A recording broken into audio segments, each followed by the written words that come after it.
My name's Scott Williams, and I am training most of the technicians on site. I've been looking forward to this opportunity for 3 years. I started planning to be in Garden City 3 years ago because I want to be a part of bringing a plant up, especially from the instrumentation side. I started as an intern in the technical department, became a technician 1, and eventually managed to shift down in South Sioux City and moved down here for the opportunity to teach the fully connected students the technical aspects of their job. I don't think I fully appreciated the kind of impact Fully Connected was having until I got to spend time with the people who are in the program and see just how important it's become to them. Fully connected students down here are extremely eager to apply the things that they've been taught in school, and so it makes teaching them so much easier because they make it easier.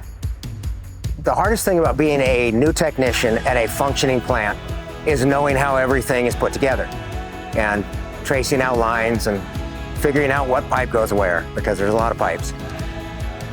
But here, there's none of that. Everybody is learning where the bones and the vessels and where everything is. And they are going to have essentially a postgraduate degree in this building by the time it starts. If they're competent people, then they're confident people. And confident employees are the people you keep. I'm really excited to get local people knowing more about this company.